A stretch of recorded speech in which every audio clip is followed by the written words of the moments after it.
visions through my dreams, seeing myself swimming in the universe. My ancestors gave me gifts to read cards, predict and heal. My name is Daphne, but spirit calls me Babylon. Angels communicate through numbers. Intuition is so deep. The gift I fully embrace within.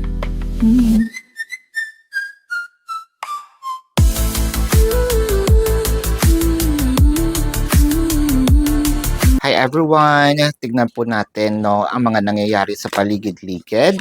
So this is a general reading. I want you to know na pwedeng mag-resonate sa inyo itong buong reading na ito or baka konti lang. No? Take what's only yours. Believe in the divine timing dahil mangyayari at mangyayari ang mga bagay-bagay sa tamang panahon, sa daktang panahon. So if this message kung nakita nyo itong video na ito, the message is meant to find you, no? Magsimula na tayo with the King of Wands. So parang maganda naman dahil nakakita tayo ng somewhat conversation dito. I think that the conversation requires a little action from the person with the Nine of Wands. Yeah, it felt like marami itong plans, no? Itong taong ito. It could be that you and this person are planning or already planned something. So, sabihin natin may mga pagkakataon na I think pwedeng mga plano na dito tayo pupunta, no? Whether this is dito lang or ito yung gusto kong destination in the future, makapag-abroad, like vacation, sana all. With the Empress, it felt like with the Empress ang nakikita natin, parang tinatrato ka namang tama. Or these can be all plans na ito yung gusto kong gawin sa'yo. No? So, nakaka-entice naman. No? Kumbaga, kung sa akin ito gagawin, no? Ito yung bahay na gusto kong bilhin sa'yo, ito yung kotse yung gusto kong bilhin sa'yo. It's more of materialistic, yes. Pero kasi ang nakikita natin dito, chances are, hindi lang ito yung for impression.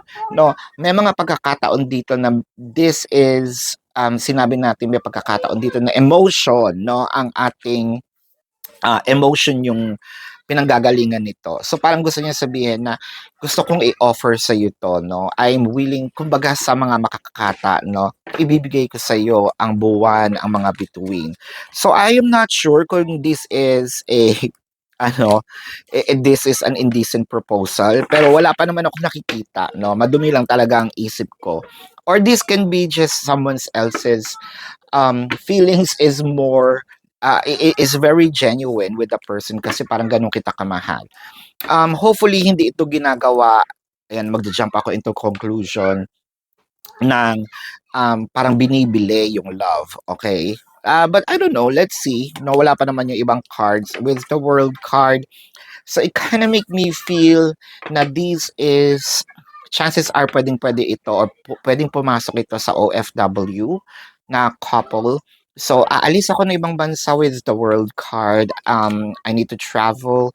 Either a plan of kukunin ko kayo papunta dito, magmamigrate kayo, or a plan of I'm doing this para sa mga bata, for a good future.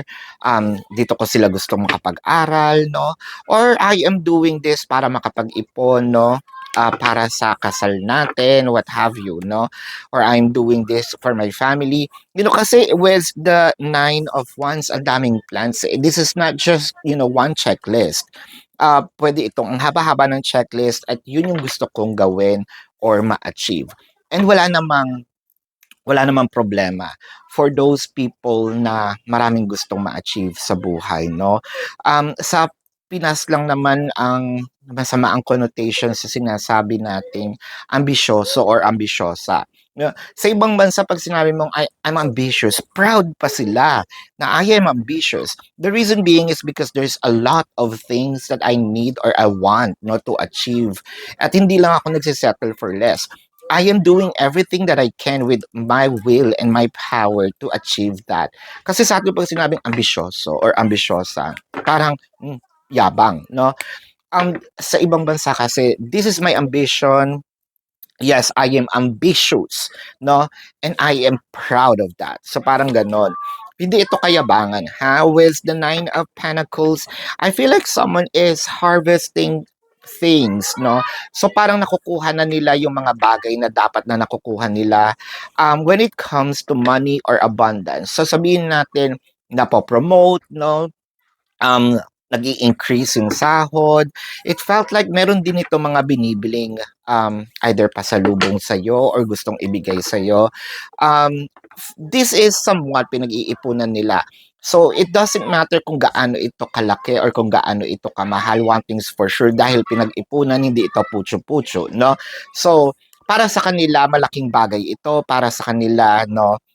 This is something na hindi ko kayang bilhin ng isang bilihan lang. So, it requires for me to save money to give it to you.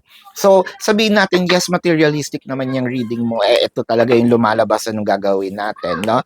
And again, this is not just about yung parang bilhin yung isang relationship. Ito yung mga pangakong gustong ibigay, or this is an offer of my emotion and my love towards you. With the Death card, siguro I feel like merong nagkaroon dito ng misunderstanding probably lately. It felt like this is my way of saying an apology. With the Three of Wands, I feel like meron din ditong umalis ng isang lugar na biglang, let's say, I'm trying to reach you out, pero hindi ka na doon nakatira. Or someone here nagpalit ng number. I think na yun yung naging problema or naging issue. Bakit hindi ko alam, no? So, that can be one of those problems na nag-arise na nag-reach out itong person, nakaalis na pala sa bahay, or nakapagpalit na pala ng number. So, oo nga naman, kapag malayo kayo sa isa't isa, I will think of something wrong, no? Pero kasi dapat nauna muna yung pagpapaalam bago ginawa. Anyway, things already happened, so it felt like, okay, this is my way of apologizing. So with the Magician and the Fool card, so ang nakikita natin dito, kung meron man siyang mga plans na hindi ginawa or nagawa in the past, no? Or nakahang, it felt like ito yung gagawin niya ngayon, ito yung part na tototohanin ko na, or ito yung part na I'm going to drag that dreams into this 3D, and I'm parang sasabihin ko, wala nang atrasan, itutuloy ko na. So with the Six of Wands, the Tower, and the Sun, it felt like meron dito mga na-delay, no? Na-delay yung plan, na-delay lang ng kaunti. Well, pwede rin hindi kaunti kasi the Tower. One thing's for sure, it's more of dreams, aspirations na napatagal, no? Hindi na ibigay sa tamang panahon, hindi na ibigay, na deliver sa takdang oras. Pero it felt like siguro kailangan lang dito ng pang-uunawa, no? Dahil siguro din sa dami ng obligations or kailangan, no, na mag-ipon, kailangan niya ng mahabang panahon for them to actually fulfill this, and it seems like hindi naman kinalimutan itong mga promises sa iyo. So, napakaganda, no? Kung meron kang mga inaantay, whether this is material, energetic, event, or an offer of romance, putting the connection to another level of commitment, cohabitation, proposal, marriage, eto na, no? So, bago natin tignan yung zodiac sign, I want you to know na pwede po kayong mag-comment sa comment section if you resonate sa reading na ito.